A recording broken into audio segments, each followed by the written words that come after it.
Hello students, my name is Rajnandini और आज हम बात करने वाले हैं क्लास 10 के chapter number 4 globalization and Indian economy की। So in our previous parts we have already discussed about globalization कि ग्लोबलाइजेशन ने कैसे इम्पैक्ट किया है डेवलप कंट्रीज को, डेवलपिंग कंट्रीज को, इसके क्या प्रॉज हैं, इसके क्या कॉन्स हैं और कैसे इसने स्मॉल इंडस्ट्रीज को इम्पैक्ट किया है, कैसे एमएनसीज ने वर्क किया है अलग अलग कंट्रीज के अंदर और कैसे इसने इंडियन इकोनॉमी को इम्पैक्ट किया है। और जो 1991 के अंदर हमारे एलपीजी रिफॉर्म्स हुए थे, तो ये सब कुछ हम डिस्कस कर चुके हैं हमारे थ्योरेटिकल पार्ट के अंदर। And in our previous part we have started some of the questions from your book और आज उन्हीं क्वेश्चंस को हम कंप्लीट करने वाले हैं। So let's begin. So question is for you. Supposing you find two people arguing, one is saying that globalization has hurt our country's development, कि globalization ने क्या किया है, हमारी कंट्री को, डेवलपमेंट को हर्ट किया है। And the other is telling globalization is helping Indian development. How would you respond to these arguments? आपको क्या लगता है, जैसे कि कोई भी टेक्नोलॉजी आती है, कोई भी चेंजेस आते हैं, उसके क्या होंगे, प्रोज भी होंगे, उसके कॉन्स भी होंगे। तो इट डिपेंड्स कि क्या हुआ है। अगर हम बात करें ग्लोबलाइजेशन को कि पॉजिटिव इम्पैक्ट की, तो ग्लोबलाइजेशन ने कैसे पॉजिटिवली इम्पैक्ट किया इंडियन इकोनॉमी को? तो हमारे पास क्या हो गई है, ज़्यादा चॉइसेस हो गई हैं और क्या हुआ है, हमारे पास टेक्नोलॉजी आ गई है और क्या हुआ है, हमारी यहाँ की कंपनीज भी बाहर जाकर क्या करने लग गई हैं, ट्रेड करने लग गई है। हमारे पास काफ़ी सारे ऑप्शंस हो गए हैं, हम बाहर जाकर पढ़ना स्टार्ट कर दिया हम लोगों ने। तो ग्लोबलाइजेशन के क्या है, ये पॉजिटिव इम्पैक्ट्स हैं। बट अगर हम बात करें ग्लोबलाइजेशन के नेगेटिव इम्पैक्ट्स की, तो ग्लोबलाइजेशन ने कैसे नेगेटिवली इम्पैक्ट किया इंडियन इकोनॉमी को? अब जिन लोगों के पास स्किल्स नहीं है वो क्या हुए, इससे नेगेटिवली इम्पैक्ट हुए, उनको एम्प्लॉयमेंट नहीं मिल रहा है। और क्या हुआ उसके बाद, जो लोग छोटी स्मॉल इंडस्ट्रीज में वर्क कर रहे थे, उनकी क्या हुई, इंडस्ट्रीज खत्म हो गई हैं। ठीक है, तो ग्लोबलाइजेशन के क्या है, पॉजिटिव इम्पैक्ट भी है और नेगेटिव इम्पैक्ट भी है। So globalization had both pros and cons. It has improved consumer choices. अब कंज्यूमर चॉइसेस कैसे हुई, जैसे कि हम बात करें टॉय की, तो पहले क्या होता था, हमारे पास लिमिटेड चॉइसेस होती थी। जैसे कि अगर आपको टॉय लेना है तो आपको मड का टॉय लेना पड़ेगा, वुड का टॉय लेना पड़ेगा। बट जब हमने हमारा टॉय मार्केट ओपन किया तो क्या हुआ, हमारे पास चाइनीज़ टॉय आने लगे और चाइनीज़ टॉयज जैसे आने लगे तो हमारे पास क्या हो गई, चॉइसेस ओपन हो गई। अब हम जैसे नाचने वाली गुड़िया ले सकते हैं, कलरफुल आइटम्स ले सकते हैं। तो क्या हुआ, हमारी चॉइसेस इम्पैक्ट हुई, हमारे पास क्या हो गई, ज़्यादा चॉइसेस हो गई। एंड हमारी टेक्नोलॉजी क्या हुई, अपडेट हुई। And job creation in certain sectors. और क्या हुआ, काफ़ी सारे एमएनसीज क्या हुई, इंडिया में आके अपना बिजनेस स्टार्ट करने लगी। उसकी वजह से काफ़ी सारे लोगों को क्या मिला, एम्प्लॉयमेंट मिला। ये तो क्या है, पॉजिटिव इम्पैक्ट है किसका, ग्लोबलाइजेशन का। However, it has almost harmed small producers and led to job insecurity. काफ़ी सारे जो स्मॉल इंडस्ट्रीज में लोग वर्क कर रहे थे, उनकी इंडस्ट्रीज कंप्लीटली डिस्ट्रॉय हो गई। ठीक है, और क्या हुआ, उनको काफ़ी ज़्यादा जॉब इनसिक्योरिटी होने लगी। अब क्या होता है, काफ़ी सारी कंपनीज में जब रिक्वायर्ड होता है तब तो हायर कर लेते हैं और जब रिक्वायर्ड नहीं होता है तब क्या कर देते हैं, फायर कर देते हैं। Okay, so it needs to be fair and inclusive.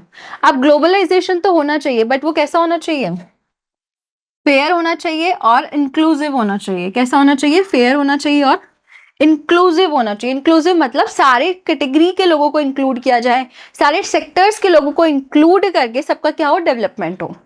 Okay, now next question, fill in the blanks.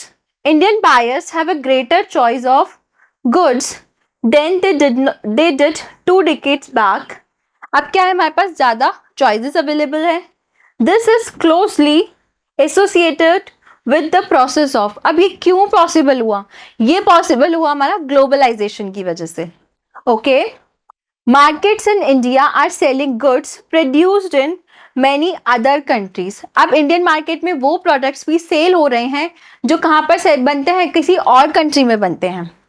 This means there is increasing dash with other countries. अब क्या होते जा रहे हैं, हम कनेक्ट होते जा रहे हैं, तो काफ़ी सारी कंट्रीज क्या होती जा रही है, इंटरकनेक्ट होती जा रही है।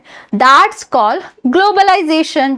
Okay, moreover the rising number of brands that we see in the markets might be produced by MNCs in India. अब जो नंबर ऑफ ब्रांड्स इंक्रीज हो रही है वो किसकी वजह से हो रही है? एमएनसीज की वजह से हो रही है। एमएनसीज क्या होती है? हमारी मल्टीनेशनल कंपनीज।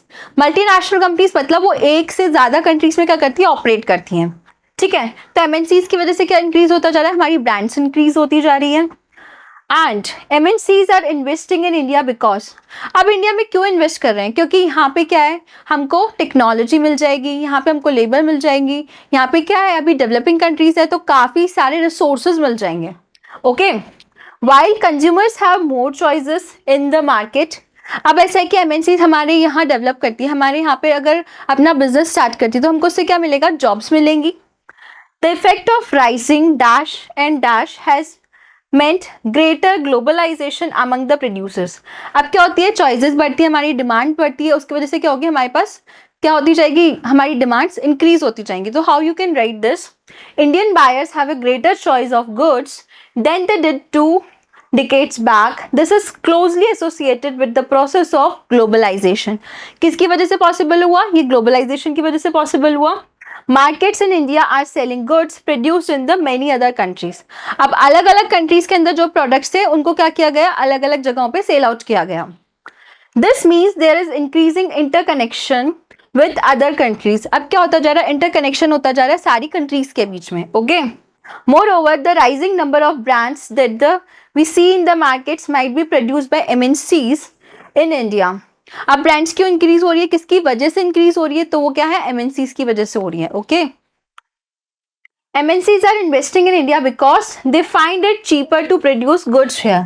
और क्यों ऐसा क्यों है? क्योंकि हमारे पास क्या है? रिसोर्सेज अवेलेबल है, लेबर अवेलेबल है। Okay, so while consumers have more choices in the market the effect of rising foreign trade. अब क्या होता है? आपके पास चॉइसेस होती तो आप क्या करोगे? फॉरेन ट्रेड करोगे। एंड इन्वेस्टमेंट, अब क्या होगा? फॉरेन ट्रेड इंक्रीज होगा, इन्वेस्टमेंट इंक्रीज होगा। Has meant greater competition among the producers. जितना ज्यादा कंपटीशन होगा प्रोड्यूसर्स के बीच में, उससे सबसे ज्यादा फायदा किसको होगा? उससे फायदा होगा कंज्यूमर्स को। Okay, now next question, match the following. So first is MNCs buy at cheap rates from small producers। तो MNCs जो होती है काफी सारे लोगों को क्या करती है? चीप रेट्स पे अवेल करती है चीजों को। तो कौन कौन से प्रोडक्ट्स को अवेल करती है? तो देखो, ऑटोमोबाइल्स तो चीप नहीं है, ठीक है। Garments, footwear and sports item को क्या करती है? छोटे छोटे वेंडर्स को उसके कॉन्ट्रैक्ट देती है और उनसे क्या कर देती है? उनको बाय कर लेती है, ठीक है। तो इसका आंसर क्या होगा? B. Now, quotas and taxes on imports are used to regulate trade। अब क्या होता है? काफी सारे गवर्नमेंट क्या लगाती है? ट्रेड बैरियर्स लगाती है हमारी लोकल कंपनीज को प्रोटेक्ट करने के लिए। तो लोकल कंपनीज को प्रोटेक्ट करने के लिए जो ट्रेड बैरियर्स लगाती है उसमें क्या होता है? कोटाज और टैक्सेस होते हैं, ठीक है। तो इसका आंसर क्या होगा? इसका आंसर होगा हमारा ई। Now next part of the question, Indian companies who have invested abroad। अब कौन सी ऐसी इंडियन कंपनीज है जिन्होंने इंडिया से बाहर जाकर इन्वेस्ट किया है? तो ऑटोमोबाइल्स हैं, कॉल सेंटर्स है, टाटा मोटर्स, इन्फोसिस और रेनबैक्सी। तो कौन सी कंपनीज है वो हमारी? टाटा मोटर्स, इन्फोसिस एंड रेनबैक्सी, ठीक है। IT has helped in spreading of production of services. अब IT इंडस्ट्री जो है, हमारी इंफॉर्मेशन टेक्नोलॉजी इंडस्ट्री जो है, उसने क्या किया है? काफ़ी सारे प्रोडक्ट्स को क्या किया है? हमारे यहाँ से कहीं और भी लेकर गए। तो किसकी वजह से हुआ है वो? तो कैसे स्प्रेड हुआ है वो हुआ है हमारा कॉल सेंटर्स की वजह से, ठीक है। Now last part of the question, several MNCs have invested in setting up factories in India for production। अब काफ़ी सारी MNCs हैं जिन्होंने इन्वेस्ट किया है क्या? फैक्ट्रीज के लिए इंडिया के अंदर। तो किसने किया है वो? ऑटोमोबाइल इंडस्ट्री के अंदर किया है, ठीक है। ऑटोमोबाइल्स मतलब जैसे कि फ़ोन हो गया, ठीक है। तो अब क्या है? ये सारे आपके आंसर्स लिखे हुए हैं। अगर आपको कोई भी कंफ्यूजन हो तो आप इससे क्या कर सकते हो? रीचेक कर सकते हो। Okay, now next question, choose the most appropriate option। The past 2 decades of globalization has seen rapid movements in। अब जो ग्लोबलाइजेशन हुआ है उसकी वजह से किसका मूवमेंट हुआ है? This you have to find. So goods, services, people between countries, क्या ये लोग मूव किए हैं? या goods, services and investment, next is goods, investment and people between countries. तो सबसे ज्यादा गुड्स का और सर्विसेज का और पीपल का क्या हुआ है, मूवमेंट हुआ है एक कंट्री से दूसरी कंट्री को। हम ग्लोबलाइजेशन किसको बोलते हैं, ग्लोबलाइजेशन का मतलब ही क्या होता है, इंटरकनेक्शन, एक जगह से दूसरी जगह पर मूवमेंट। किसका मूवमेंट, गुड्स का, पीपल का, इन्वेस्टमेंट का, ठीक है। So that's the globalisation.